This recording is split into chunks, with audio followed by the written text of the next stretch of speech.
Luke chapter 4।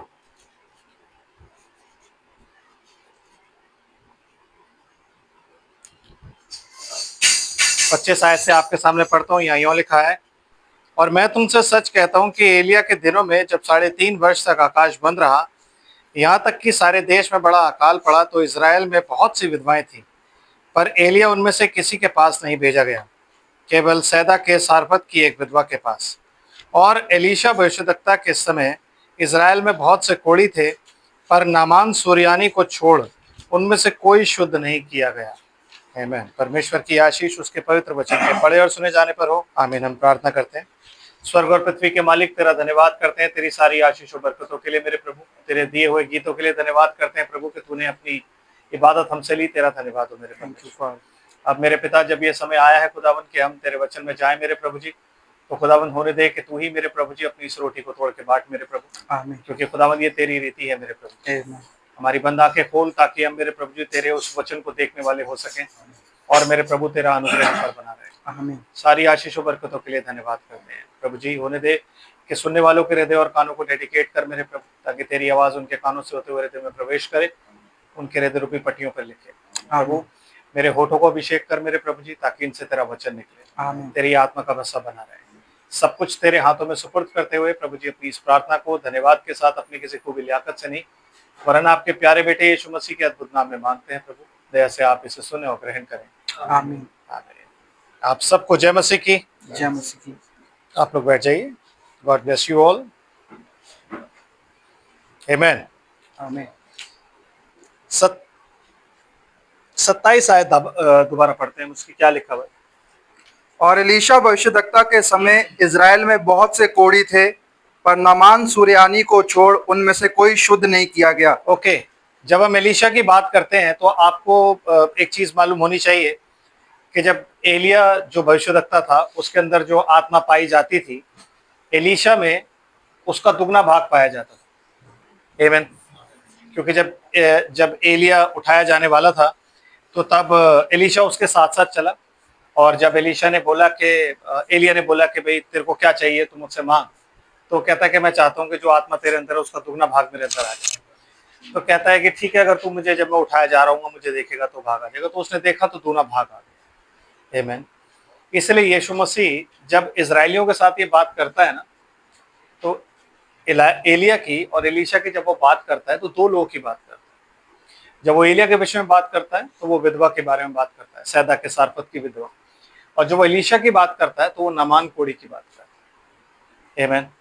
हम इस आयत से 27वीं आयत से थोड़ा सा आगे चलते हैं ताकि हम समझ सकें कि वो उसने क्यों यूज किया, और क्यों उसको क्यों यूज किया उसने, और क्यों इजरायली उससे नाराज हो। ब्रदर प्लीज पढ़िए क्या लिखा है 28वें आयत। ये बातें सुनते ही जितने आराधनालय में थे सब क्रोध से भर गए। सब लोग क्रोध से भर गए। क्या बात सुनी? जब उसने बोला, पहले क्या बोला था उसने कि कोई भी भविष्यद्वक्ता अपने देश में या अपने नगर में आदर नहीं पाता। फिर उसके बाद उसने एलिया और एलीशा दोनों का जिक्र कर दिया। तो क्या हुआ उसके बाद? जितने भी लोग आराधनालय में थे वो सब के सब गुस्सा हो गए, क्रोध से भर गए वो लोग। और क्या हुआ? और उठकर उसे नगर से बाहर निकालना, और जिस पहाड़ पर उनका नगर बसा हुआ था जी, उसकी चोटी पर ले चले। धक्का मार मार के उसको चोटी पर ले गए। उसने इतनी गलत बात बोली थी। आमीन। तो वो गलत बात क्या थी जो उसने बोल दी थी?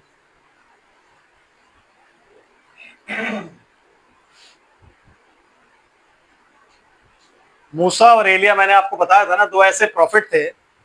जो प्रॉफिट किसके थे? इजरायलियों के। आमीन। और उसने उनमें से एक प्रॉफिट को आइडेंटिफाई किसके साथ कर दिया था? जेंटाइल्स के साथ। जेंटाइल्स के साथ। और क्यों आइडेंटिफाई किया था?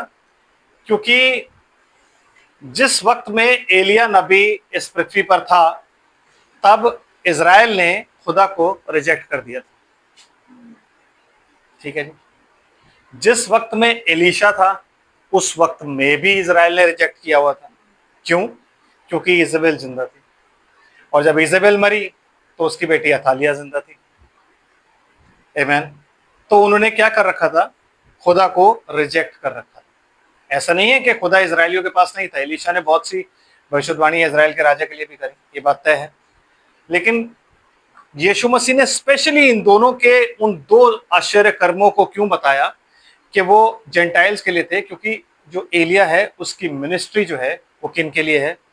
जेंटाइल्स के लिए, इजरायली और जेंटाइल्स के लिए। इसलिए हम बार बार कहते हैं कि एलिया 5 बार आया। आमीन। अब पर्टिकुलरली जब यीशु मसीह बात करता है नामान कोढ़ी की, आमीन, तो इजरायली अच्छी तरीके से जानते हैं कि यार ये हमसे अलग कर रहा है एलिया को। मतलब ये कह रहा है कि तुमने जैसे एलिया के टाइम में तुम्हें भेजा गया था ना, तुम्हारे पास भेजा गया, तुमने रिजेक्ट किया तो वहां चला गया, तो वैसे ही मैं भी जो हूँ, क्योंकि मैंने बोला यीशु मसीह क्या था? Profit, son of man. तो जब उन्होंने उसको रिजेक्ट किया तो यीशु मसीह उनको इंडिकेशन दे रहा है कि मैं भी जेंटाइल्स के पास जा सकता हूँ, बिकॉज तुम मुझे रिजेक्ट करते हो। आमीन। ठीक है ना? तो वो उन दो चीजों को इस्तेमाल कर रहा है। तो आज हम देखेंगे एलीशा के बारे में कि एलीशा कैसे, एलीशा के पास ये समाचार पहुंचा नामान कोढ़ी का, और क्या क्या उसने किया ब्रदर, और वो कैसे हमें आइडेंटिफाई करता है, क्यों यीशु मसीह ने यूज किया। मैंने पिछली बार सारपत की विधवा के बारे में आपको बताया था, कैसे हमें दर्शाती है। आज नामान कोढ़ी कैसे हमें दर्शाता है देखते हैं ब्रदर। हम चलेंगे दूसरा राजा, दूसरा राजा उसका 5 अध्याय।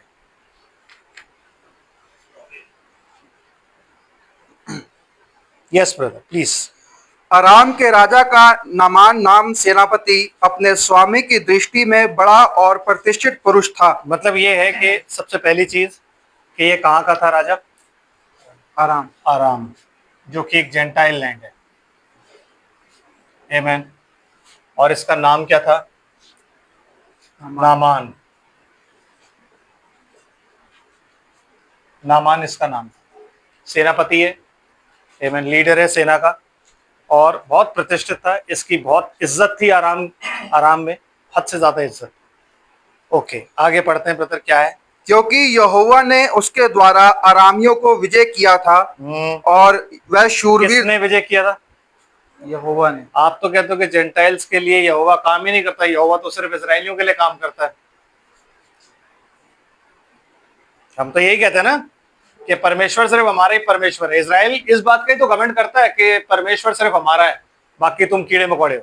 आज भी वही सोचते हैं, वो किसी को कुछ इज्जत नहीं देते। आमीन। लेकिन बाइबल क्या बता रही है कि यहोवा ने, क्योंकि स्वर्ग और पृथ्वी पे सिर्फ एक ही परमेश्वर है, और कौन है? सेनाओं का यहोवा। आमीन। जेंटाइल या नॉन जेंटाइल? आमीन। जेंटाइल या नॉन जेंटाइल, एक ही परमेश्वर है, और वो कौन है? सेनाओं का यहोवा। आमीन। उसके अलावा और कोई परमेश्वर नहीं। आमीन। Yes brother. एंड और यह शूरवीर था परंतु कोढ़ी था। परंतु ये कोढ़ी था। और अरामी लोग दल बांधकर इजराइल के देश में जाकर वहां से एक छोटी लड़की बंधुआई में ले आए थे जी, और वह नामान की पत्नी की सेवा करती थी। जी। उसने अपनी स्वामिन से कहा, जो मेरा स्वामी शोमरोन के भविष्यद्वक्ता के पास होता हाँ, तो क्या ही अच्छा होता। कॉन्फिडेंस। एक छोटी लड़की है, छोटी लड़की मतलब वो 16-17 साल की नहीं है, नो। उस लड़की की उम्र कितनी होगी? छोटी लड़की 8 से और 12 के बीच में छोटी लड़की आप उसको बोलते हैं। आमीन। एक छोटी लड़की है जिसके अंदर कॉन्फिडेंस, मतलब वो एलीशा से इतनी प्रभावित है। आमीन। और उसके पास ये रेवलेशन है कि एलीशा नामान को ठीक कर सकता है। ऑल्दो नामान जो है वो क्या है? जेंटाइल। तो क्या कह रही है कि मेरा प्रभु अगर इजराइल में होता तो वो उसको ठीक कर देता। आमीन। इसे कहते हैं मिनिस्ट्री ऑफ इवेंजलिज्म, कि एक नौकरानी जो छोटी सी लड़की है और वो देख रही है, वो गुलाम बन के आई है। आप सोचिए, गुलाम बन के आएगी तो डरी हुई होगी वो, लेकिन क्योंकि वो उसकी पत्नी की सेवा करती है तो वो उसकी पत्नी से ही बात कर रही है। आमीन। नामान की पत्नी से बात कर रही हो। नामान की पत्नी को क्या कहती है कि अगर, क्या कहती है ब्रदर? अगर उसने अपनी स्वामिन से कहा, जो मेरा स्वामी शोमरोन के भविष्यद्वक्ता के पास होता जी, तो क्या ही अच्छा होता। क्या ही अच्छा होता। उसके कहने का मतलब था, अगर ये उससे एक बार मिल लेता या उससे बात कर लेता या उससे रिक्वेस्ट कर लेता तो क्या ही अच्छा होता। आमीन। है ना ब्रदर? जेंटाइल लैंड में, जहां उसको पता है कि यार यहाँ पे मुझे मारा भी जा सकता है, जहां उसको पता है कि यहाँ पे कोई, बट उसको अपने खुदा पे इतना कॉन्फिडेंस है कि उसने अपने खुदा का प्रचार करना बंद नहीं किया, और अपने प्रॉफिट का प्रचार उसने वहां पे भी कर दिया। क्यों? क्योंकि उसको पता था कि वो प्रॉफिट क्या है। उसने सुना था कि एलिया कौन था। आमेन। उसने ये सुना था कि एलिया से डबल पोर्शन जो है वो एलीशा के पास है। आमेन। तो जब उसने इस चीज का प्रचार किया तो क्या होता है ब्रदर? क्योंकि वह उसको कोढ़ से चंगा कर देता। हाँ जी। तो किसी ने उसके प्रभु के पास जाकर कह दिया। अच्छा, अब ये बात जो थी उसकी पत्नी ने सुनी और पत्नी ने पति को बता दी कि तुम्हें पता है ऐसा है कि वहां पे शुमरोन में ना एक भविष्यद्वक्ता है, तो वो ये लड़की बता रही है कि ये वो चंगा कर सकता है। तो उसने जब पूछा होगा तो उसने एलीशा के और एलिया के सारे काम बताए होंगे कि एलीशा ने क्या क्या किया, एलिया ने क्या क्या किया। एलिया ने आग गिराई, एलिया ने ऐसा किया, उसके बाद एलिया उठा लिया गया, तो एलीशा ने फिर ये किया, एलीशा ने फिर उसने सारी चीजें बताई। यस, उसने क्या करा? टेस्टिफाई। आप कहते हो ना यीशु मसीह की गवाही। भविष्यवाणी की आत्मा। तो भविष्यवाणी क्या थी? भविष्यवाणी ये थी कि अगर तू शोमरोन में मेरे भविष्यद्वक्ता के शोमरोन के भविष्यद्वक्ता के पास होता तो तू ठीक हो जाता। मतलब ये भविष्यवाणी है कि तू अगर खुदा के पास होगा, खुदा के जन के पास होगा तो तू ठीक हो जाएगा। और टेस्टिफाई क्या है कि मैं बता रही हूं कि ये चीजें हुई हैं, ऐसी ऐसी चीजें की गई। आमेन। जब उसको ये बात पता लगी तो उसने कहा ठीक है, क्योंकि वो राजा था तो वो अप्रोच करता है। ब्रदर क्या कह रहा है? तो किसी ने उसके प्रभु के पास जाकर कह दिया कि इजरायली लड़की इस प्रकार कहती है। आराम के राजा ने कहा, तू जा, मैं इजराइल। उसने आराम के राजा को अप्रोच किया, राजा ने वहां से चिट्ठी लिखी और बोला तू जा, चिट्ठी मैं दे रहा हूं तेरे को। क्योंकि जैसे जेंटाइल लैंड में होता है ना, शास्त्री और जो बड़े बड़े पंडित होते हैं वो कहाँ होते हैं? राजमहल में। तो उनको लगा कि ये भी राजमहल में ही होगा। उन्हें नहीं पता था कि इस बेचारे को तो एक छोटी सी कुटिया में रख रहा है। आमेन। ये राजमहल में नहीं रहता है कि नहीं? उन्हें ये सब चीजें नहीं पता। तो उसने क्या किया? लेटर लिखा और तू जा, मैं इजराइल के राजा के पास एक पत्र भेजूंगा जी तब वह 10 किक्कार चांदी और 6,000 टुकड़े सोना जी और 10 जोड़े कपड़े साथ लेकर रवाना हो गया। जी। और वह इजराइल के राजा के पास वह पत्र ले गया जिसमें यह लिखा था कि जब यह पत्र तुझे मिले तब जानना कि मैंने नामान नाम अपने कर्मचारी को तेरे पास इसलिए भेजा है कि तू उसका कोढ़ दूर कर दे। अब आप सोचो, वो कोढ़ी था लेकिन इतना शूरवीर था कि उसने इतनी जंगें जितवाई थी कि उसकी प्रतिष्ठा ही अलग थी। तो हम बंदे की कंडीशन देख के ना, जो उसकी फिजिकल कंडीशन देखते हैं, तो हम वो देख के बंदे को जज करते हैं। लेकिन खुदा उसी फिजिकल कंडीशन को यूज करके ना बंदे को शिरोमणि बनाता। आमीन। ये खुदा है, ये खुदा है। इसीलिए खुदा कहता है कि तुम्हारे देखने और मेरे देखने में फर्क है। तुम ऊपर से देखते हो और मैं अंदर से देखता हूं। आमेन। एंड ब्रदर, इस पत्र के पढ़ने पर इजराइल का राजा अपने वस्त्र फाड़कर बोला, हाँ जी, क्या मैं मारने वाला और जिलाने वाला परमेश्वर हूँ जी। कि उस पुरुष ने मेरे पास किसी को इसलिए भेजा है कि मैं उसका कोढ़ दूर करूं। सोच विचार तो करो, वह मुझसे झगड़े का कारण ढूंढ रहा होगा। सोच विचार तो करो, वो मुझसे झगड़े का कारण ढूंढ रहा है, क्योंकि मेरे पास तो कोई नहीं है, क्योंकि मैं तो एलीशा को आइडेंटिफाई नहीं करता। आमेन। मैं तो एलीशा को समझता भी नहीं कि वो हमारा प्रॉफिट है।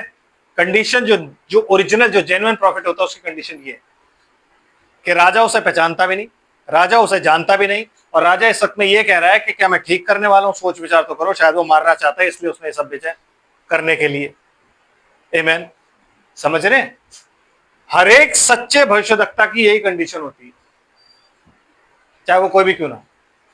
जब मिकाया ने भविष्यवाणी करी थी और उसने जब बोला था, सिदकिय्याह ने जब उसके थप्पड़ मारा था और जब उसने कहा था कि भाई ये मर जाएगा, तो उसने कहा जब मैं इसको दुख की रोटी दो, तो जब मैं आऊंगा तब। कहता तू अगर वापस आ गया ना तो समझ लेना यहोवा ने मुझसे कभी बात नहीं करी। तो वो जो भविष्यद्वक्ताओं को जो ग्रुप था, जो उनकी एक सोसाइटी थी, जो उस टाइम का रिलीजियस ग्रुप था, उसमें मिकाया की कोई गिनती नहीं थी। इसलिए वो पूछता है और कोई है भविष्यद्वक्ता जो कुछ भविष्यवाणी करे? कहता हाँ एक है, लेकिन वो ना मेरे मन की, वो मेरे मतलब मेरे हित की बात नहीं कहता। वो कब जब भी मिलेगा ना मेरे को दुखी देगा। कहता कोई बात नहीं, उसे बुला। आमेन। और आता ही वो क्या कहता है? वो पहले तो कहता है हाँ हाँ जो कुशल होगा तू जा और तू जाके जंग में जीत ले, क्योंकि जो साथ लेके आ रहा हो कह रहा है देख भाई 400-500 भविष्यद्वक्ता है, वो यही कह रहा है, तू अलग मत बोल दियो। तो कह रहा है कि ठीक है तू जीतेगा। कहता है मुझे तुझे यहोवा की शपथ धराकर कितनी बार कहना पड़ेगा कि सच बोल? तो कह रहा ले सच सुन, सच सुन। आमेन। ये कंडीशन होती है सच्चे भविष्यद्वक्ता की, कि सच्चे भविष्यद्वक्ता को जानता ही नहीं है कोई, क्योंकि वो बहुत बड़ा प्रचारक नहीं होता। खुदा ने उसे आइसोलेट करके रखा होता है। किन के लिए? चुनिंदा लोगों के लिए, चुने हुए कामों के लिए। और वो लोग वो काम करके और चुपचाप अपने घर में बैठा रहता है और किसी को कुछ नहीं पता होता। आमेन। एंड ब्रदर क्या कह रहा है? यह सुनकर कि इज़राइल के राजा ने अपने वस्त्र फाड़े हैं, परमेश्वर के भक्त एलीशा ने राजा के पास कहला भेजा, देखो, तूने क्यों अपने वस्त्र फाड़े हैं? तूने क्यों अपने वस्त्र फाड़े हैं? क्योंकि उसको तो पहले से पता था कि ये होने वाला है, because he was a profit. क्योंकि खुदा कुछ भी अपने दास भविष्यद्वक्ताओं पर अपना मर्म प्रकट किए बगैर नहीं करता। और सबसे बड़ी बात है, जब हीलिंग होनी होती है तो हीलिंग से पहले खुदा बताता है कि भाई इसकी हीलिंग करनी है और इसकी नहीं करनी। आमेन। इसीलिए बाइबल क्या कहती है? झट किसी पर हाथ मत धर। तो हाथ धरने का मतलब ये नहीं है कि मैं इस पे हाथ रख के भाई पे अपने इसको अनॉइंट कर दूं। नो, हाथ धरने का मतलब ये होता है कि झट किसी पर हाथ ना धर का मतलब है कि तू झट किसी के लिए दुआ मत कर और दूसरों के पापों में शामिल ना हो। क्योंकि जब हम हीलिंग करते हैं ना किसी की भी, और किसी ने भी कोई गुनाह किया होता है और हम जबरदस्ती में अगर दुआ कर रहे हैं ना, तो उसकी बीमारी हम पर आती है। यस। तो इसलिए जब हीलिंग के लिए भी आप दुआ करने जाओ या कहीं बात करो, तो पहले खुदा आपको कहना चाहिए कि तू दुआ कर। ये नहीं कहना चाहिए कि हमारा तो फर्ज है दुआ करना, हमारा तो फर्ज है ये करना कि हम क्या कहते हैं, प्रेयर करें, है ना। हाँ, क्योंकि हम क्रिश्चियन है, कोई हमारे पास प्रेयर के लिए आएगा, मना थोड़ी ना कर देंगे। यीशु मसीह सबको चंगा नहीं करता था। जब वो बैतसैदा के पूल के पास गया ना, तालाब के पास, एक ही आदमी को चंगा किया, वह भरा पड़ा था, पूरा तालाब भरा पड़ा था। एक बंदे के पास जाके वो उससे पूछा, क्या तो चंगा होना चाहता है? कहता प्रभु, वो कंडीशंस बताने लगता है, प्रभु क्या है, मैं जब यहाँ से, जब वो पिलाया जाता ना पानी, जब मैं यहाँ से चलना, मैं पहुंच ही नहीं पाता हूँ कोई ना कोई। क्योंकि वहां क्या होता था, वहां पे जो उस तालाब में जाने के लिए ना चक्कू चाकू छुरियां चल जाती थी। यस, क्योंकि वो एक ही बार हिलाया जाता था और जो कूद जाए वो चंगा हो गया। तो रिश्तेदार भी वहीं होते थे, जाने नहीं देते ऐसे, हट, अपने रिश्तेदार को यूं फेंक देते। जो ताकतवर होता था वो कूद जाता था। यस, उसको डाल देते थे और वो चंगा हो जाता। तो यीशु मसीह उससे पूछता है कि भाई, मैं तेरे से कंडीशन नहीं पूछ रहा हूँ, मैं पूछ रहा हूँ तो चंगा होना चाहता है? कहता हाँ, अपनी काट उठा और चल। एक कोई किया। आमीन। तो ये समझना बड़ा जरूरी है कि जब हम किसी के लिए प्रार्थना करते हैं तो क्या परमेश्वर की विल उसमें शामिल है? वो कहता है मेरी विल के अकॉर्डिंग तुम जो मांगोगे वो हो जाएगा। तो उसकी विल भी तो होनी चाहिए। तो वो विल क्या हमारी प्रार्थना में शामिल है, या हम अपने आप से ही प्रार्थना किए जा रहे हैं? समझे? तो ये एलीशा को पहले से ही पता था कि वो आएगा और मुझे उसके लिए कुछ करना है। आमीन। Yes brother. एंड क्या होता है फिर? वो मेरे पास आए, तब जान लेगा कि इज़राइल में भविष्यद्वक्ता तो है। हाँ, वो मेरे पास आए तब वो जान लेगा कि इज़राइल में भविष्यद्वक्ता तो है, क्योंकि अभी तक तो तू बता नहीं पाया कि इज़राइल में भविष्यद्वक्ता है ब्रदर। क्योंकि जितने भी तेरे जो रिलीजियस लीडर्स हैं वो तो उसे चंगा नहीं कर सकते। ये राजा खुद जानता है कि उनमें इतनी सामर्थ नहीं है कि वो चंगा कर सके, तो इसलिए वो अपने कपड़े फाड़ रहा है। हालांकि उसके पास बहुत लोग हैं, उसके पास एक रिलीजियस लीडर पूरा पूरा ग्रुप है, बहुत से भविष्यद्वक्ता हैं जो उसके लिए भविष्यवाणी करते हैं, लेकिन एलिया नहीं है, एलीशा नहीं है, सॉरी, सच्चा कोई नहीं है। आमीन। तो उसको मेरे पास भेज ताकि वो जान जाए कि इज़राइल में भविष्यद्वक्ता तो है। आमीन। एंड ब्रदर, तब नामान घोड़ों और रथों समेत एलीशा के द्वार पर आकर खड़ा हुआ। हाँ, तब एलीशा ने एक दूत से उसके पास यह कहला भेजा कि तू जाकर यरदन में 7 बार डुबकी मार, हाँ, तब तेरा शरीर ज्यों का त्यों हो जाएगा यस, और तू शुद्ध होगा। यस। परंतु नामान क्रोधित हो यह कहता हुआ चला गया क्या? कि मैंने तो सोचा था कि वो, कि अवश्य वह मेरे पास बाहर आएगा, क्योंकि मैं बहुत प्रतिष्ठित बंदा हूं, मैं आराम का एक प्रतिष्ठित सेनापति हूं, तो वो बाहर आके मेरी प्रतिष्ठा करे। सर आप आए हैं। आज होता ना स्टेज पर ब्रदर, यस, आज स्टेज पर क्या किया जाता है? प्रतिष्ठा की जाती है। किनकी? उनकी जो सोसाइटी में कुछ जाने जाते हैं। यस, सोसाइटी में कुछ जाने जाते हैं, वो कोई भी क्यों ना हो। वो चाहे एक्टर्स, आप देख लो, एक्टर्स के साथ आप देख लो, क्रिकेटर्स के साथ आप देख लो, किसी के भी साथ।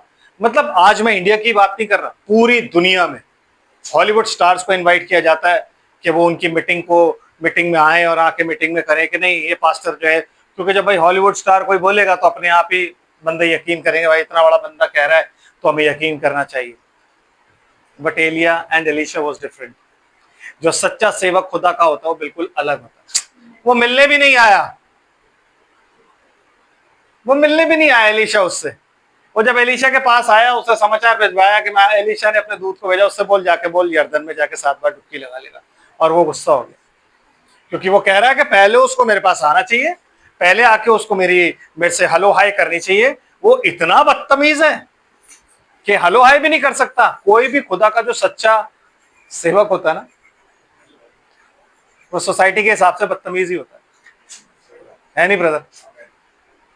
अभी दिखाऊंगा एलिया की तो बहुत बदतमीजी है मेरे पास। हर स्पिरिट में बदतमीजी भरी पड़ी है उसकी। यस, क्योंकि वो इन सब रिलीजियस लोगों के अगेंस्ट था, आमीन। इसीलिए वो अपने आप को सेपरेट करके रहता था। इसलिए खुदा ने उसको सेपरेट कर रखा था। उसको कोई इच्छा नहीं थी किसी चीज की कि मुझे धन दौलत कुछ मिल जाए। उसे कोई नहीं था लेना देना कि ये कौन है। उसे पता था मैं कौन हूं, परमेश्वर कौन? उसे पता था कि परमेश्वर कौन है, उसे पता था कि मैं कौन। आमीन। उसे पता था कि जो आया मेरे पास वो कोड़ी है। कोड़ी मींस कर्सेड, है ना? उसे पता था कि जो मेरे पास आया वो कौन है, कर्सेड है, कोड़ी है, श्रापित है। तो उसकी कंडीशन खराब है, चाहे वो कहीं का भी प्रतिष्ठित क्यों ना हो, और मैं प्रॉफिट हूं। यू मस्ट देखो, एक होता है आदर करना, आदर करो आप, एक मैन। लेकिन प्रभु का जो दास होता है उसको पता होना चाहिए कि किसका आदर करना, किसका नहीं करना, किसके आगे झुकना और किसके नहीं झुकना। यही एलीशा जब इसको अहाब और यहोशापात बुलाते हैं तो ये जाता है, नहीं वो मिलने आते हैं तो उनसे मिलता है, सॉरी जाता नहीं है, मिलता है। और मिलने के बाद क्या कहता है आपको, अगर मैं यहोशापात की इज्जत नहीं करता ना, आदर मान नहीं करता, तो मैं तेरी तो शक्ल भी नहीं देखता। उसे पता है किसका आदर करना है, किसका, यहूदा के राजा का, यहोशापात का। क्यों? क्योंकि वो दाऊद के वंश से चला आ रहा है। और उसे पता है किसका नहीं करना, उसे पता है ये कौन है। क्योंकि इस वक्त जब ये आया तो ये चाहता है मेरी प्रतिष्ठा हो, ये चाहता है मेरा आदर हो। और परमेश्वर का हर एक जन सिवाय परमेश्वर के और किसी का आदर नहीं करता। बंदे का तो कर ही नहीं सकता, या वो खुदा के अनॉइंटेड का करेगा, उसके अलावा और किसी का आदर नहीं कर सकता। आमीन। तो जब इसने उसका आदर नहीं किया, ये बहुत नाराज हो गया। इसने कहा मुझे तो लगा था कि वो बाहर आके मेरी प्रतिष्ठा करेगा। और क्या बोलेगा ब्रदर? कि वह अवश्य मेरे पास बाहर आएगा और खड़ा होकर अपने परमेश्वर यहोवा से प्रार्थना करके हाँ, कोढ़ के स्थान पर अपना हाथ फेरकर कोढ़ को दूर करेगा। यही तो हम लोग चाहते हैं ना आज। क्या ब्रदर, आप मेरे ऊपर हाथ रख दीजिए, बस मैं चाहता हूं आप हाथ रख दीजिए, मेरे पाप धुल जाएंगे सारे। आमीन, है कि नहीं?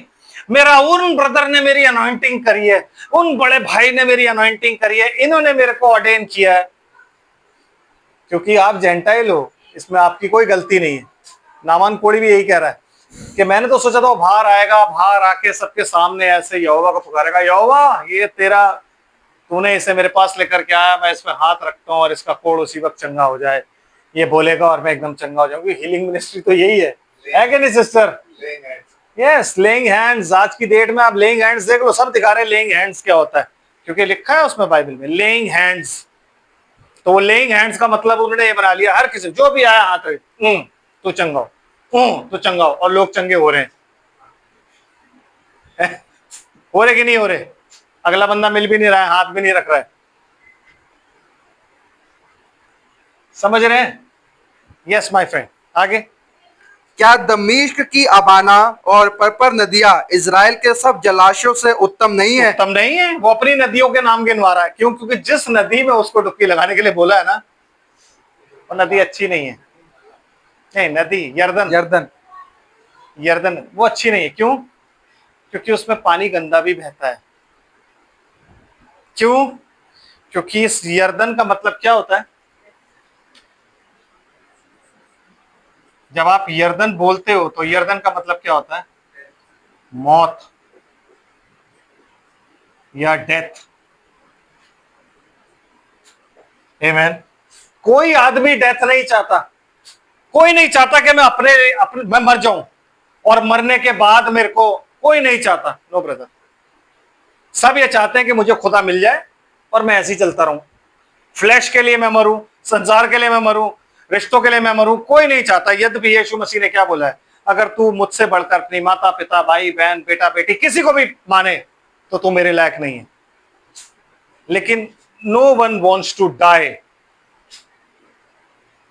यर्दन का मतलब होता है डेथ, इसलिए उसने स्पेशली यर्दन में बोला कि तू यर्दन में जाके 7 बार डुबकी ले ले। तो वो कह रहा है कि और नदियां हमारे भी तो अच्छी हैं, हम भी तो जाके डुबकी ले सकते हैं, अभी डुबकियां ली गई हैं हर जगह। यस ब्रदर, सबको होता है ये, हर इंसान सोचता है। आप भी सोचोगे, मैं भी सोचूंगा। क्यों यहां से लोग जाते हैं, भाई ब्रदर मेरा ना बैप्टिज्म, मेरा जॉर्डन में बैप्टिज्म हुआ है, मैं स्पेशली इजराइल गया था अपने पास्टर को और अपने आप को लेके, फ्लाइट में हम गए और जॉर्डन में मेरा बैप्टिज्म हुआ। तो क्या हो गया भाई, जॉर्डन में जैसे तुम नीचे गए थे वैसे तुम ऊपर आ गए, उसके बाद क्या हुआ? नो डेथ, दूना नरकीय तुम हो गए, जीवन में कोई परिवर्तन नहीं। लेकिन सिर्फ ये लोगों की रिचुअल्स है। जैसे आइडल पहनते हो ना आप, क्रॉस, जैसे आप आइडल नाम लिखवा लेते हो कुछ का, ये रिचुअल्स है हमारे। क्या कि मेरा यर्दन में बैप्टिज्म हुआ, ताकि लोग कहें भाई क्या बात है आपका यर्दन में हुआ है, इन भाई को तो स्वर्ग मिलेगा मिलेगा, यीशु मसीह का वही हुआ। क्योंकि इनका यर्दन में हो, क्योंकि यीशु मसीह का वही हुआ। अच्छा चलो, बहुत बढ़िया बात है ये। एंड ब्रदर, क्या मैं उनमें स्नान करके शुद्ध नहीं हो सकता हूँ? क्या मैं उनमें नहीं हो सकता? ये गंदी नदी में मेरे को उसने बोल दिया है जाने के लिए, बट जब भी परमेश्वर का दास कोई काम करता ना, उसके पीछे कोई ना कोई मतलब होता है। Amen. जब भी परमेश्वर के वचन में कोई भी बात लिखी होगी, कोई भी दृष्टांत होगा, उसके पीछे कोई मतलब जरूर होगा, आमीन। स्पिरिचुअल मीनिंग जरूर होता है। ऐसे ही नहीं वो बोलता, ऐसे ही उसने यर्दन नहीं बोला। वो चाहता था, ये कह सकता था अपने देश में चला जा, लेकिन उसने यर्दन क्यों बोला? क्योंकि यर्दन का मतलब होता है मौत। जब तक आप अपने लिए नहीं मरोगे ना, जब तक आप संसार के लिए नहीं मरोगे ना, जब तक आप इस शरीर के लिए नहीं मरोगे ना, आप परमेश्वर के लिए नहीं जी सकते, आप शुद्ध नहीं हो सकते। Yes brother. इसलिए वह जलजलाहट से भरा हुआ लौटकर चला गया। हाँ, बड़बड़ाता हुआ चला गया भाई साहब। उसको बहुत गुस्सा आया कि तो मेरी इज्जत नहीं करी, ये नहीं किया, वो नहीं किया, और वो वापस जा रहा है, कह रहा मैं वापस जाके ना अब राजा को बताऊंगा इसने मेरी इज्जत नहीं करी, अटैक कर दूंगा। एंड तब उसके सेवक पास आकर कहने लगे, हे हमारे पिता, यदि भविष्यद्वक्ता तुझे कोई भारी काम करने की आज्ञा देता तो क्या तू उसे ना करता? तू उसे ना करता? अगर उसने कुछ और बोल दिया होता तो तू भी तो करता ना। अगर वो कहता कि भाई तुम्हें इतना ये चढ़ाना पड़ेगा, तो भी तो तू करता ना। उसको गुस्सा किस बात का था कि मैं इसकी प्रतिष्ठा करने के लिए हीरे जवाहरात सोना चांदी ये वो सब कुछ लेके आया और उसे सब पे लात मार दी। ये है कौन बंदा? ये है कौन?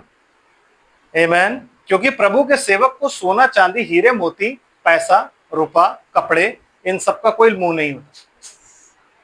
इसलिए पतरस क्या कहता, सोना चांदी मेरे पास नहीं है, जो है वो ले ले, यीशु मसीह के नाम से उठ और चल फिर।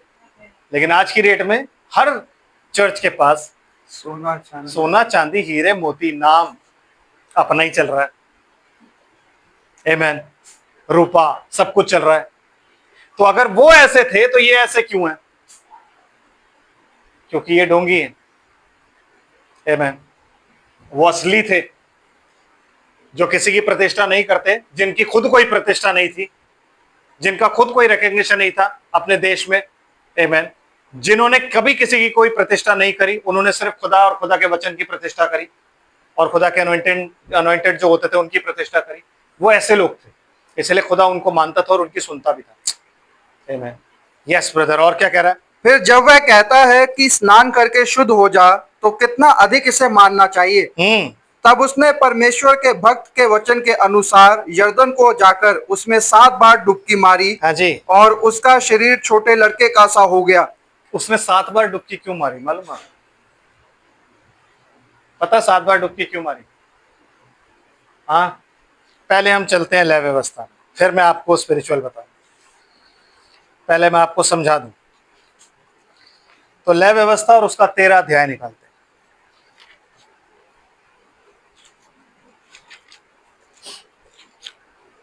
और उसकी पहली आयत से और 5वीं आयत तक पढ़ेंगे ब्रदर। लय व्यवस्था 13 अध्याय फिर यहोवा ने मूसा और हारून से कहा, हाँ, जब किसी मनुष्य के शरीर के चर्म में सूजन व पपड़ी व फूल हो हाँ, और इससे उसके चर्म में कोढ़ की व्याधि सा कुछ देख पड़े, तो उसे हारून याजक के पास या उसके पुत्र जो याजक हैं उनमें से किसी के पास ले जाएं। ले जाना, इसीलिए उसको एलीशा के पास क्या किया गया? ले जाया गया। आमेन। और ब्रदर, जब याजक उसके चर्म की व्याधि को देखे और यदि उस व्याधि के स्थान के रोए उजले हो गए हो और व्याधि चर्म से गहरी देख पड़े, तो वह जान ले कि कोढ़ की व्याधि है, ये कोढ़ की व्याधि है। और याजक उस मनुष्य को देखकर उसको अशुद्ध ठहराए। हाँ, वो मनुष्य क्या है? अशुद्ध है। मैं इसलिए पढ़वा रहा हूं आपको ताकि जब मैं इसका स्पिरिचुअल मतलब बताऊं तो आपको मालूम। Yes brother. एंड और यदि वह फूल उसके चर्म में उजला तो हो, परंतु चर्म में गहरा ना देख पड़े, यस, तो वहां के रोए उजले हो गए हो, हाँ जी, तो याजक उनको 7 दिन तक बंद कर रखे। कितने? बस बस बस यहीं तक पढ़ना है, वापस आ जाओ। सेकंड किंग कितने दिन तक बंद कर रखे? 7 दिन तक ब्रदर। 7 दिन बाद दोबारा चेक किया जाता है। फिर अगर हो तो फिर 7 दिन के लिए, 3 दिन नहीं। हमारे यहाँ डॉक्टर्स क्या करते हैं, कितने की दवाई देते हैं? 3 दिन की, कि उनको कोई डर होता है, उनको बताओ 7 दिन की दे दी तो ठीक हो जाएगा और वापिस ही नहीं आएगा। तो भाई 3-3 दिन की दो ताकि बंदा आता रहे और अपना गल्ला चलता रहे। समझ रहे? परमेश्वर के वचन के हिसाब से 7 दिन। तो क्या हुआ? नामान साहब अब जाते ही यर्दन में। आमेन। ठीक है ब्रदर, यर्दन में गए और वहां जाके क्या किया उन्होंने? 7 बार डुबकी मारी। तो उन्होंने पहली डुबकी मारी, पूरा डूबे और डूब के बाहर निकले तो कोढ़ हल्का ठीक हुआ। क्या ऐसा? नो। पहली डुबकी मारी, कोढ़ नहीं गया। नामान ने अपनी तरफ देखा और अपने लोगों को देखा और बोला, कहता प्रभु एक और। नामान ने फिर डुबकी मारी, फिर बाहर निकला, फिर कोढ़ वही। नामान ने फिर बोला, देखो प्रभु 7 बोला है ना, प्लीज एक और। नामान ने कहा अच्छा। नामान ने फिर तीसरी डुबकी मारी, फिर बाहर निकला और फिर देखा फिर कोढ़ वही। नामान गुस्से से भर रहा है, लेकिन वो लोग हाथ जोड़े करे, प्रभु प्लीज हमारी खातिर कर ले, हमारी खातिर कर ले, हमारी खातिर कर ले। करते करते नामान ने 6 डुबकियां मार दी और कोढ़ ठीक नहीं हुआ। क्यों? 7वीं डुबकी में जब नामान अंदर गया और बाहर आया तो उसकी देह कैसे हो गई? छोटे लड़के के समान, बच्चों की सी देह हो गई उसकी। 7वीं डुबकी में जब वो ऊपर आता है तब। 6 डुबकी में उसका कुछ भी नहीं हुआ। इसीलिए यीशु मसीह ने इसको इस्तेमाल किया। यही वजह थी कि यीशु मसीह क्या कहता है, और ये इजरायली जानते हैं अच्छी तरीके से। आमीन। इसलिए यीशु मसीह क्या कहता है, एलीशा, बहुत से कोढ़ी थे वहां पे, इसको क्यों? क्योंकि नामान कोढ़ी अपनी मर्जी से नहीं आया था, सेनाओं का यहोवा उसको लेकर के आया था। आमीन।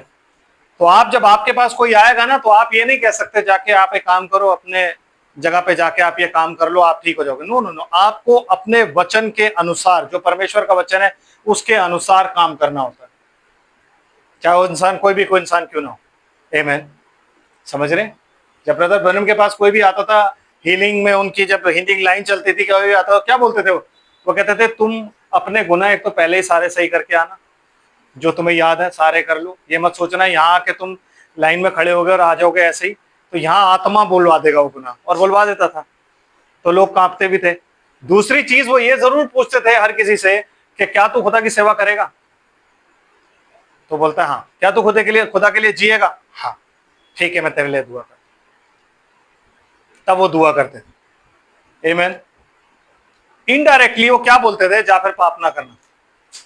क्योंकि जब वो आप किसी को ये बोलोगे खुदा के लिए जिएगा तो इसका मतलब पाप नहीं करना है। जब आप बोलोगे कि अब तू खुदा की सेवा करेगा तो मतलब पाप नहीं करना है, तो इनडायरेक्टली वो क्या बोल रहा है, जा फिर पाप मत करना। आमीन। तो ब्रदर क्या हुआ कि 7वीं जब उसने डुबकी मारी तो बाहर निकल आया, और यीशु मसीह को यह चीज इतनी पसंद आई कि वो इजरायलियों को कह रहा है तुम्हें पता है ऐसा हुआ था, और ऐसा क्यों हुआ था? क्योंकि ऐसा दोबारा होगा। आमीन। जब यीशु मसीह स्वर्गारोहण में ऊपर चला गया, अपने साथ सबको ले गया, प्रेरितों की कलीसिया आ गई, उसके बाद एफिशियन चर्च आ गया। तो एफिशियन चर्च क्या हुआ? अशुद्ध हो गया, क्योंकि कोढ़ की व्याधि क्या होती है? अशुद्धता की व्याधि होती है। आमीन। फर्स्ट चर्च एज में अशुद्ध राहब, दूसरे चर्च एज में अशुद्ध राहब हो, तीसरी चर्च एज में अशुद्ध होता चर्च जो था वो क्या होता गया? अशुद्ध अशुद्ध अशुद्ध अशुद्ध होता चला गया। आमीन। और उनके काम इतने खराब और इतने कमजोर होते चले गए कि अब वो खुदा के आगे, आपको पता कोढ़ी जो था वो खुदा के आगे नहीं आ सकता। आमीन। वो किसी भी हालत में खुदा के आगे नहीं आ सकता। उसको अपनी पूरे बॉडी को ढाक के सिर्फ अपना मुंह खोल, मुंह इतना खुला रहेगा उसका, और उससे उसको चिल्लाना होता है हर वक्त, अशुद्ध अशुद्ध अशुद्ध अशुद्ध, ताकि कोई उसको छू ना ले और कोई उसके पास ना है। तो जब वो मार्केट से जा रहा होगा तो वो बोलता हुआ जाएगा अशुद्ध अशुद्ध अशुद्ध अशुद्ध। तो ये जितने भी 6 चर्च थे, ये सारे के सारे क्या थे? अशुद्ध अशुद्ध अशुद्ध अशुद्ध। क्यों? क्योंकि हर चर्च का एक अपना नाम था, हर चर्च का एक अपना नाम था। वो उस प्रेम से गिर गए थे जो प्रेम खुदा उनसे करता था। आमीन। वो उस जगह से गिरते गए, पहले थोड़ा गिरे, फिर थोड़ा गिरे। इसीलिए जब आप देखते हो वो चांद को देखते हो ना आप, तो पहले में थोड़ा सा होता है काला, फिर थोड़ा और ज्यादा काला, फिर और ज्यादा काला, फिर और ज्यादा काला, करते करते जब इस एज में आता है तो बिल्कुल काला हो जाता है ब्रदर। ये 7वीं एज है, ये 7वीं डुबकी है, जिसमें चर्च कहां है?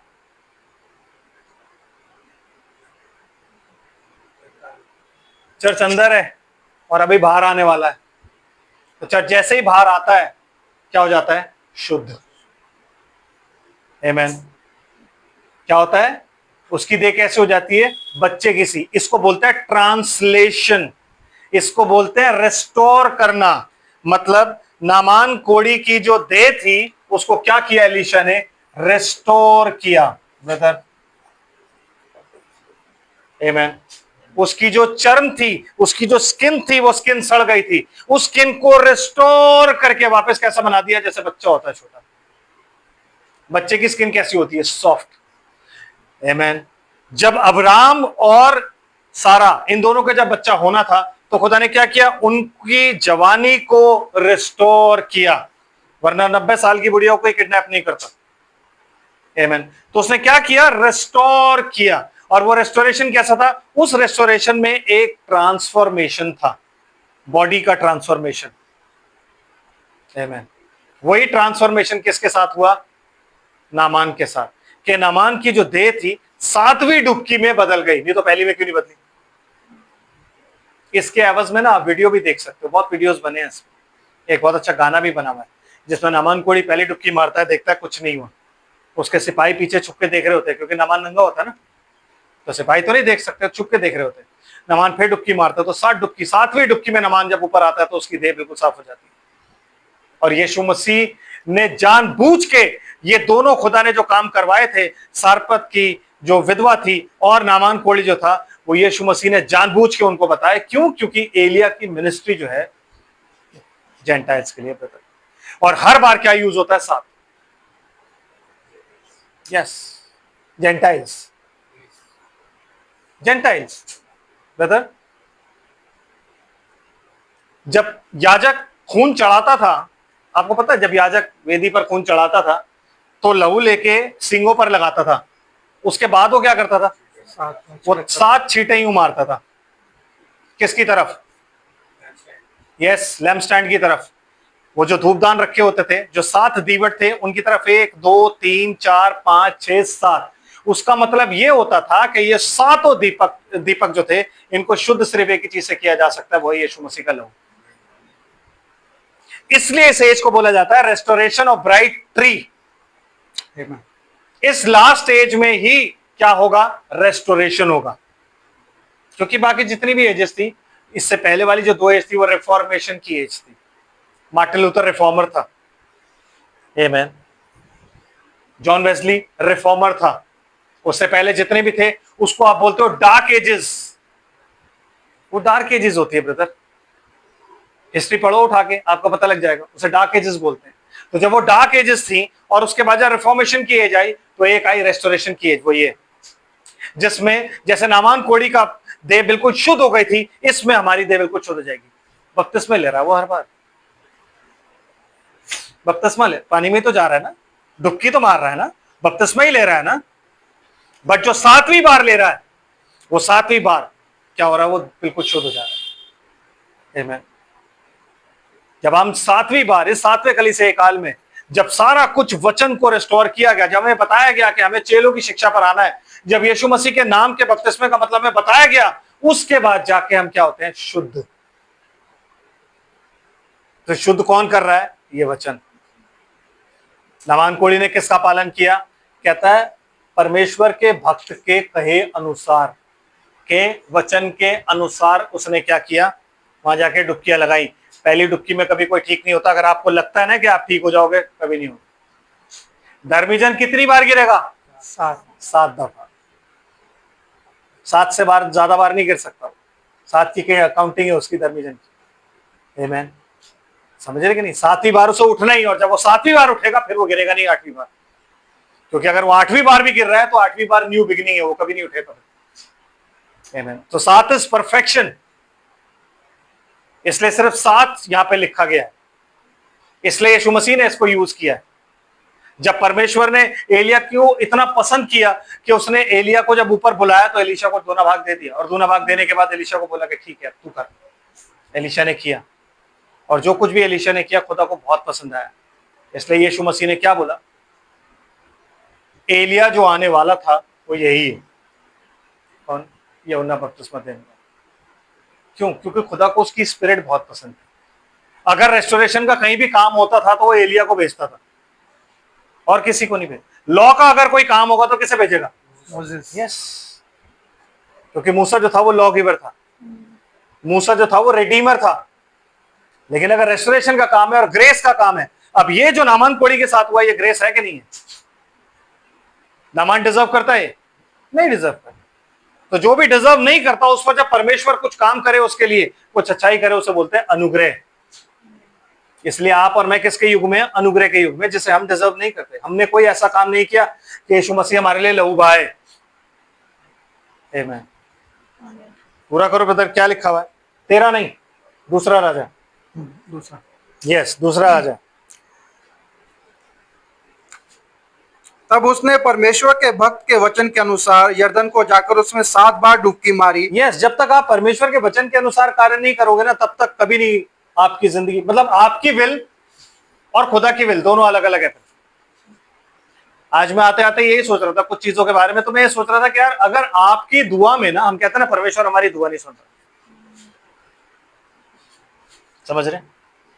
तो रीजन क्या है, रीजन आपको यहां ढूंढना है, क्या मेरी जो प्रार्थना या मेरी जो विल है, क्या वो विल परमेश्वर की विल के साथ मिली हुई है, क्या वो इच्छा परमेश्वर के साथ मिली हुई है? क्योंकि मैं दुआ में तो यही कहता हूं, हे परमेश्वर तेरी इच्छा जैसे स्वर्ग में पूरी होती है वैसे पृथ्वी पर भी हो, मतलब मेरे जीवन में भी हो। तो क्या मेरी जो दुआएं हैं उनमें परमेश्वर की इच्छा शामिल है या नहीं है, ये जानना बहुत जरूरी है। आमीन। जब हम उन दोनों चीजों को एक कर लेंगे ना, तो हमारी हर एक प्रार्थना सुनी जाएगी। और ब्रदर क्या कह रहा है, और उसका शरीर छोटे लड़के का सा हो गया जी, और वह शुद्ध हो गया जी।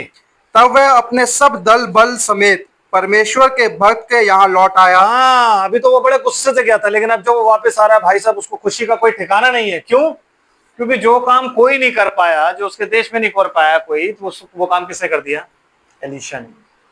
आमीन। और वो आके क्या कहता है, और उसके सम्मुख खड़ा होकर कहने लगा, सुन अब मैंने जान लिया है। पहले वो ऐसे खड़ा हुआ था जब पहली बार आया था, या पहली बार उसने तलवार पे हाथ रखा हुआ था, यूं खड़ा हुआ था।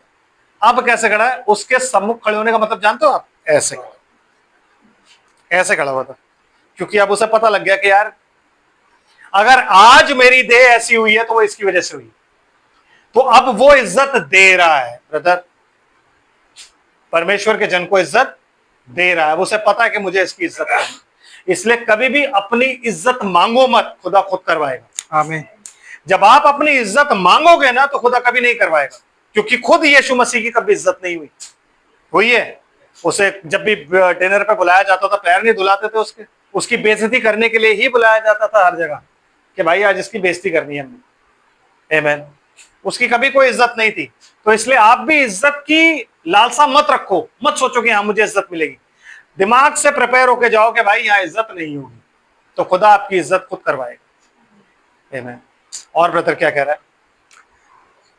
और उसके सम्मुख खड़ा होकर कहने लगा, सुन, अब मैंने जान लिया है कि समस्त पृथ्वी में इज़राइल को छोड़ और कहीं परमेश्वर नहीं है। आमीन। अब मैंने जान लिया है।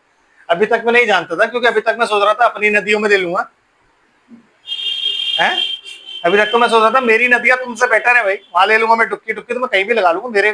मेरा जो कंट्री है, मेरी कंट्री में जो नदियां हैं बहुत सही है, मैं वहां डुबकी ले सकता हूँ। लेकिन डुबकी लेना और नदी नहीं है। मैंने आज ये जाना कि जो स्वर्ग और पृथ्वी और समस्त पृथ्वी में केवल एक ही परमेश्वर है, और कौन है? वेदर रिचुअल से कोई मतलब नहीं बनता। आमीन। जानना यह होता है कि क्या आपकी डुबकी परमेश्वर के वचन के अनुसार है? क्या आपका बपतिस्मा परमेश्वर के वचन के अनुसार है? अभी आके सब उससे पूछ रहे हैं, तू फिर पानी से बपतिस्मा देता क्यों आता है जॉन द बैप्टिस्ट से? तो जॉन द बैप्टिस्ट को ये आइडिया कहां से मिला कि मुझे पानी में डुबोना है नवान कोड़ी से? और उनको कैसे पता कि ये काम हो सकता है नवान कोड़ी से? वो जानते हैं कि नवान कोड़ी को क्या किया था इसने? बपतिस्मा, मतलब पानी में इमर्शन किया था इसने। आमीन। वो जानते हैं अच्छी तरीके से। और जो सातवां था, दैट वाज द परफेक्ट। इसलिए क्या हुआ? परफेक्शन, 7 नंबर जो है वो परफेक्शन का नंबर होता है। इसलिए मैंने कहा नहीं आएगा पहले 6 में, पहली 6 एजेस में कुछ नहीं आया। 7th is the age of perfection. इस एज में सब कुछ आपको बताया जा रहा है, पूरी बाइबल आपको बताई जा रही है। क्यों? क्योंकि आपने कहां जाना है? स्वर्ग। आपने पवित्र आत्मा पूरा पाना है। तो जब आप पवित्र आत्मा पाओगे तो वो आप इसी को जानोगे और इसके अलावा कुछ नहीं। बाइबल कहती है यीशु मसीह को हम वैसा ही देखेंगे जैसा वो है। कैसे देखोगे?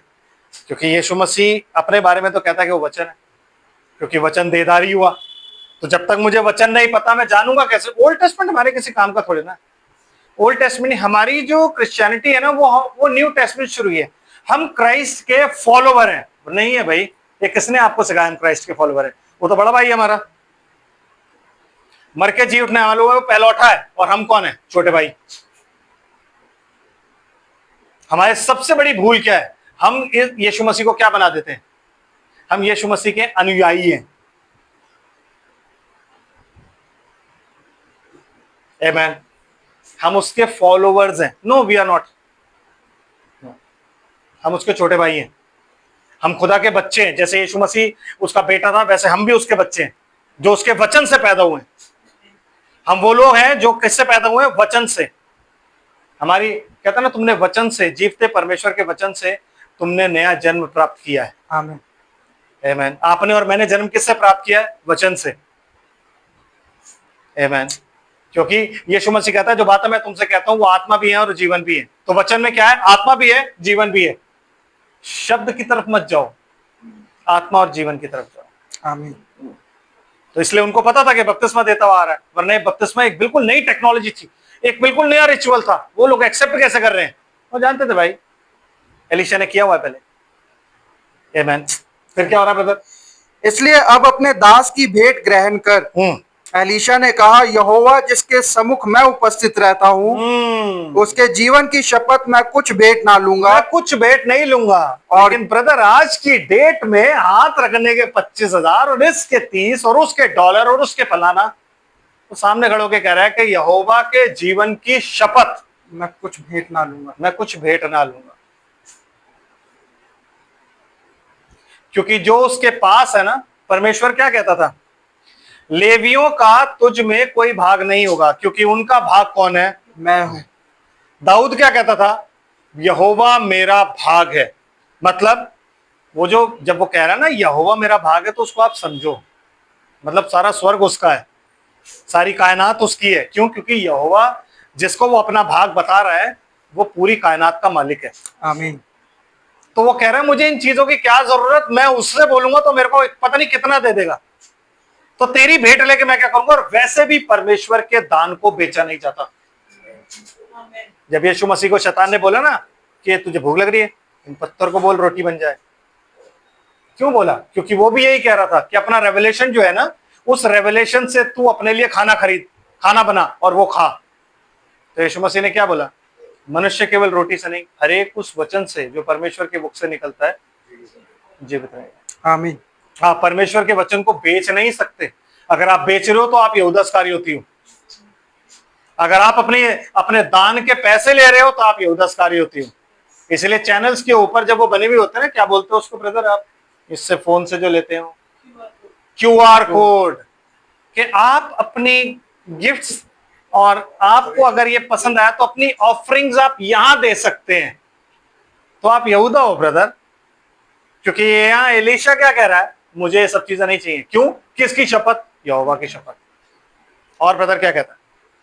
और जब उसने उसको बहुत विवश किया। हाँ, जब उसने उसको बहुत विवश किया। देखो खुदा को क्यों पसंद थी ये चीजें, क्यों एलिया इतना पसंद था? ये क्वालिटी है उसकी। ना तो उसने, एलिया जो था उसने लालच किया, आमीन।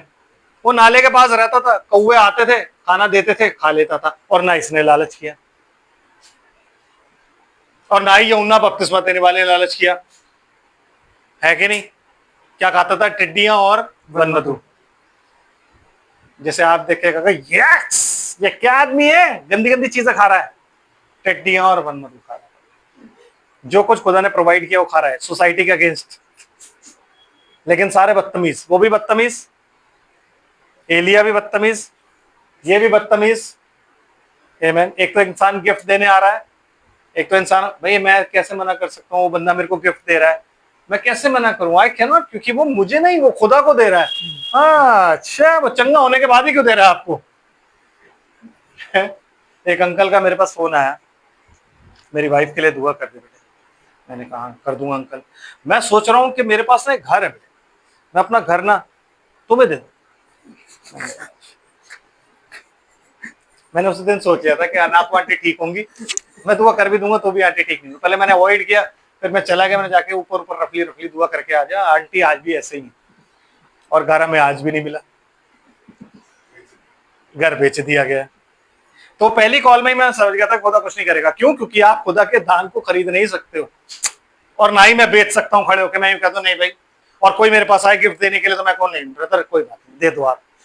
मैं किसी भी अन्य जाति से गिफ्ट नहीं ले सकता, क्योंकि वो गिफ्ट मेरे यहोवा को नहीं दे रहा है, वो किसको दे रहा है? मुझे, खुश होके। आमीन। तो मैं परमेश्वर के दान को बेच नहीं सकता उसको। जैसे आज ये सैकड़ों लोग कर रहे हैं ना, यही नहीं कर रहे, मैं इंडिया की बात नहीं कर रहा, मैं पूरी वर्ल्ड की बात कर रहा हूं। हर जगह कर रहे हैं, हर जगह कर रहे हैं परमेश्वर के। क्यों? इनके पास इतने मेंशंस हैं। लॉस एंजलिस में सारे जितने बड़े बड़े प्रचारक और हीलर्स हैं, उन सबके लॉस एंजलिस में घर हैं। क्यों? मेंशंस हैं, अपने प्राइवेट एरोप्लेन है। कहां से आए इनके जेट? यहीं से आए, दान बेचे इन्होंने खुदा के। और यहां जो है वो भी ऐसे ही। 100% कोई सच नहीं बताता, 99.9%, 99.9% सच, उसमें 0.1% झूठ। आमीन। कहती है बाइबल, अगर तू व्यवस्था की 99 बातों को माने और एक को छोड़ देना तो तू तब भी दोषी है। पूरी व्यवस्था। तो 100% तुम्हें सच बताना है। आमीन। एंड ब्रदर, और जब उसने उसको बहुत विवश किया कि भेंट को ग्रहण करे, तब भी वह इनकार ही करता रहा। हम मान जाएंगे। अरे यार, इतना फोर्स कर रहा है बंदा, तो मानना तो पड़ेगा ना। नहीं प्लीज एक तू ले, ऐसा नहीं। अच्छा तू एक ये ले ले, अच्छा तू एक ले ले, अच्छा तू एक गधा ले ले, क्योंकि जितने वो लेके आया था गधों पे और ऊंटों पे लदे हुए थे। एक ऊंट ले ले, ये ले ले। हम थोड़ी देर बाद कहें खुदा मैं क्या करूं, मैं क्या करता? वो इतना ज्यादा मेरे को प्रेशराइज कर रहा था। अब कभी तो बंदे का क्या बोलते हैं उसको, रिगार्ड। यस, बंदे का मान भी रखना पड़ता है। खुदा तू मेरे पास लेके आया था, मैं उसे मना कैसे करूं? तू वरना ना लाता। तो कई बार बंदा ये सोचता है कि यार खुदा लेकर के आया तो क्या पता है भेंट भी खुदा ही लाया। लेकिन अगर भेंट भी खुदा लाता तो खुदा उसको नामान कोड़ी की बीमारी के साथ साथ भेंट का भी बताता और कहता भेंट ले लियो, वो लेके आ रहा है तेरे लिए। तो जितना खुदा ने बताया था उसने उतना कर दिया। भेंट वेट उसने कहा ले जाओ वापस, चाहे कितना भी विवश कर दे आपको इंसान, मत लो भाई। जब मना कर दिया खुदा ने तो लो ही मत, आप नहीं ले सकते। आमीन। अब्राहम को कितना विवश किया उन्होंने। अब्राहम ने बोला कि मुझे अपनी पत्नी को दफनाने के लिए ना मकपेला में एक गुफा चाहिए। और उनने का पूरा लैंड तेरे पास है, पूरी जगह तेरे पास है, ले ले। कह रहा नहीं नहीं, मुझे खरीदनी है। कहता खरीदनी हमसे? अरे हमारे लिए तो तू ब्लेसिंग है, तू ले ले। कोई कह रहा नहीं नहीं मैं खरीदूंगा। उन्होंने कितना फोर्स किया अब्राहम को, अब्राहम ने कहा मैं खरीदूंगा। तब उन्होंने कहा ठीक है इतने दाम देते। अब्राहम ने कहा ठीक है इतने ले लो, लेकिन मैं खरीदूंगा। जो आपने खरीदा वो आपकी ब्लेसिंग है, क्योंकि वो आपकी कमाई, जो ब्लेसिड ब्लेसिड कमाई है उससे खरीदा, तो वो चीज ब्लेसिड हो जाती है। लेकिन जो आपने गिफ्ट ली वो उसकी कमाई से है, तो उसका रिजल्ट क्या होता है अभी बताता हूं, पढ़ो भाई। तब नामान ने कहा, अच्छा तो तेरे दास को 2 खच्चर मिट्टी मिले, क्योंकि आगे को तेरा दास यहोवा को छोड़ और किसी परमेश्वर को होम बलि व मेल बलि ना चढ़ाएगा। ये होता है वाइज मैन। वाइज मैन मतलब वो वेदी बनाने के लिए 2 खच्चर मिट्टी यहां से लेके जा रहा है। मतलब खच्चरों के ऊपर मिट्टी कैसे लदी होती थी, एक तरफ एक बोरा एक तरफ एक बोरा खुला हुआ होता था। तो 2 खच्चर का मतलब 4 बोरे मिट्टी लेके जा रहा है कि वो वेदी बनाएगा और वहां आराम में वेदी बना के और फिर यहोवा को ही भेंट चढ़ाएगा यहां की मिट्टी पर। क्यों? क्योंकि यहां की नदी में वो ठीक हुआ है। This is wise man. Amen.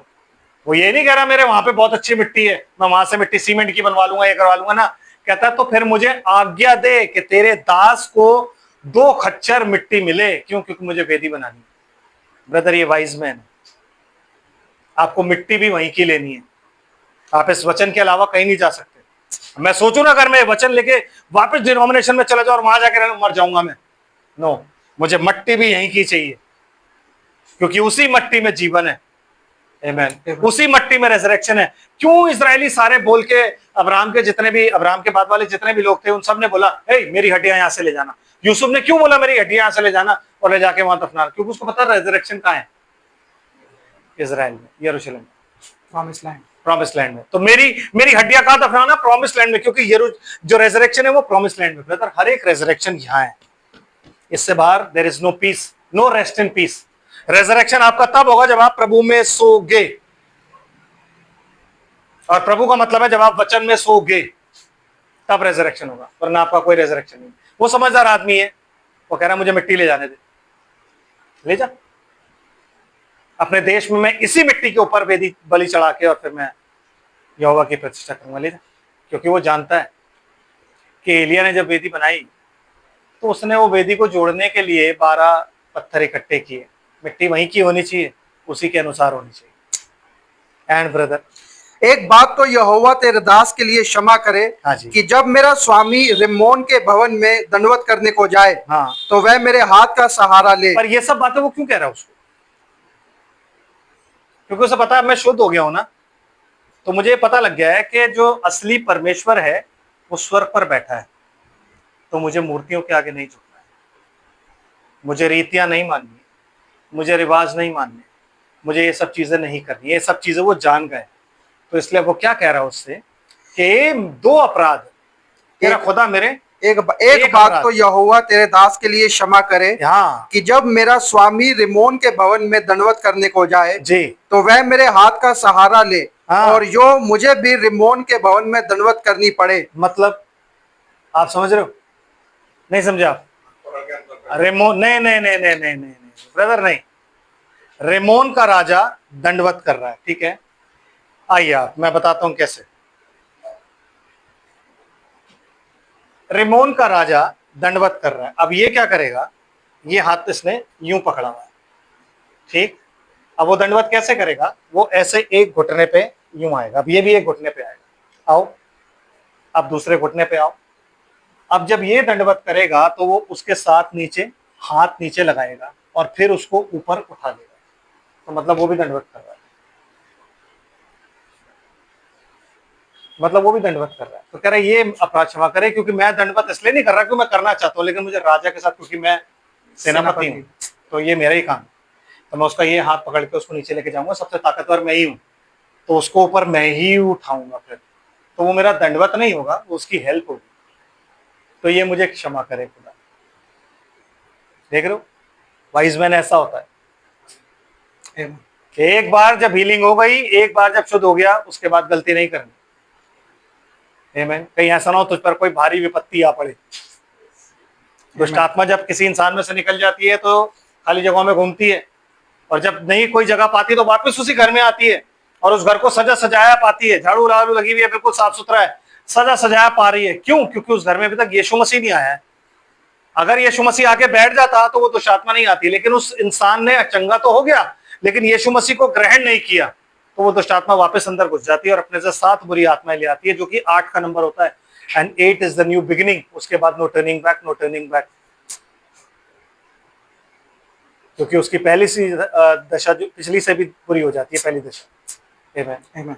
Yes brother, आगे चलते हैं। तब यहोवा तेरे दास का यह काम क्षमा करे कि मैं रिमोन के भवन में दंडवत करूं। हाँ जी। उसने उससे कहा, कुशल से विदा हो। कुशल से जा। वह उसके यहाँ से थोड़ी दूर चला गया था कि परमेश्वर के भक्त एलीशा का सेवक गेहजी सोचने लगा कि मेरे स्वामी ने तो उस आरामी, पागल है मेरा स्वामी, एक ले लेता, एक ही ले लेता क्या यार, इतना थोड़े ना होना चाहिए धर्मी कि मुझे कुछ नहीं चाहिए, थोड़ा ही ले लेता। इतना धर्मी थोड़े ना होते हैं। अबे वो जिंदगी भी है, घर भी चलाना है, सब कुछ करना है, थोड़ा तो ले लो। तो जाता गए जी ब्रदर। परमेश्वर के भक्त एलीशा का सेवक गेहजी सोचने लगा कि मेरे स्वामी ने तो उस आरामी नामान को ऐसे ही छोड़ दिया है। ऐसे ही छोड़ दिया, बताओ, इतने बढ़िया बंदे को यूं ही बिना कुछ लिए। तो क्या करना चाहिए? कि जो वह ले आया था उसको उसने ना लिया, परंतु यहोवा के जीवन की शपथ मैं उसके पीछे दौड़कर उससे कुछ ना कुछ ले लूंगा। यहोवा के जीवन की शपथ भी खा रहा है, और देखो, एक तो गलती कर रहा है, एक तो चोरी, ऊपर से सीना चोरी। कि यहोवा के जीवन की शपथ, मेरा स्वामी तो बावला है, मैं जाके कुछ ना कुछ ले ही लूंगा। वो ज्यादा अपने आप को धर्मी समझता है, उसको तो खाने पीने की जरूरत है नहीं, मेरा तो है परिवार, मेरे को तो काम करना है, तो चलो ठीक है, मैं ले लेता हूँ जाके। ब्रदर क्या करता? तब गेहजी नामान के पीछे दौड़ा, और नामान किसी को अपने पीछे दौड़ता हुआ देखकर उससे मिलने को रथ से उतर पड़ा। यस। और पूछा, सब कुशल क्षेम तो है? उसने कहा, हाँ सब कुशल है, परंतु मेरे स्वामी ने मुझे यह कहने को भेजा है कि एप्रेम के पहाड़ी देश से भविष्यद्वक्ताओं के चेलों में से 2 जवान मेरे यहाँ अभी आए हैं। जी, यहोवा के जीवन की शपथ और झूठ, देख रहे हो ना? यस, यहोवा के जीवन की शपथ और झूठ। और 2 जवान मेरे यहाँ अभी आए हैं, इसलिए उनके लिए एक किक्कार चांदी और 2 जोड़े वस्त्र दे। हाँ, तू 2 ले। नामान ने कहा, 2 किक्कार लेने को प्रसन्न हो। किक्कार लेने को प्रसन्न हो, तू एक क्या 2 ले। और तब उसने उससे बहुत विनती करके 2 किक्कार चांदी अलग थैलियों में बांधकर 2 जोड़े वस्त्र समेत अपने 2 सेवकों पर लाद दिया, और वे उन्हें उसके आगे आगे ले चले। तब वह टीले के पास पहुंचा, तब उसने उन वस्तुओं को उनसे लेकर घर में रख दिया और उन मनुष्यों को विदा किया, और वे चले गए। और वह भीतर जाकर मुंह धोया फटाफट से, मैं अपने आप को सेट कर लूं, फटाफट पोछा पाछा, मुंह बाल वाल ठीक किए, और अपने आप को शरीफ बन के वो प्रभु आपको कुछ चाहिए? पानी, खाना, चाय, कॉफी कुछ लाऊं आपके लिए? Yes brother. एंड और वह भीतर जाकर अपने स्वामी के सामने खड़ा हुआ। Yes brother. एलीशा ने उससे पूछा, हे गेजी, तू कहाँ से आता है? तू कहाँ से आता है? तो क्या बोल रहा है गेजी उसको? उसने कहा, तेरा दास तो कहीं नहीं गया। कहीं नहीं गया, मैं तो ये था प्रभु, मैं बाहर तो था। उसको बता रहा है, किसको? एलीशा को। जैसे खुदा ने ये बता दिया नामान तेरे पास आएगा, उसको ये बता रहा है क्या? मैं तो कहीं नहीं गया प्रभु, सचमुच में यही था। फिर यस, उसने उससे कहा, जब वह पुरुष इधर मुंह फेर कर तुझसे मिलने को अपने रथ पर से उतरा जी, तब वह पूरा हाल मुझे मालूम था। विजन, खुदा ने उसको पूरा विजन वो कर रहा था, और यहाँ पिक्चर चल रही थी पूरी, सब कुछ खुदा दिखा रहा था विद दी ओपन आई। ये एलिया है क्या? एलीशा, सॉरी, एलिया का आत्मा, जो क्या देखता है? विजन। जब वो एलीशा पर उतरा, क्या देखा उसने? विजन। फिर ब्रदर, क्या यह समय चांदी व वस्त्र व जलपाई व दाख की बारियां, भेड़ बकरियां, गाय बैल और दास दासी लेने का है? मैं बोला, कौन सा समय था वो? ऐसा क्या समय था वो जिसमें उसको ये सब चीजें वो नहीं लेना चाहता? प्रभु के दास के लिए हर समय जो होता है वो क्या होता है?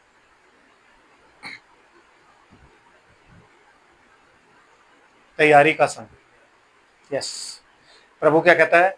प्रभु यीशु मसीह कहते हैं समय असमय तैयार है।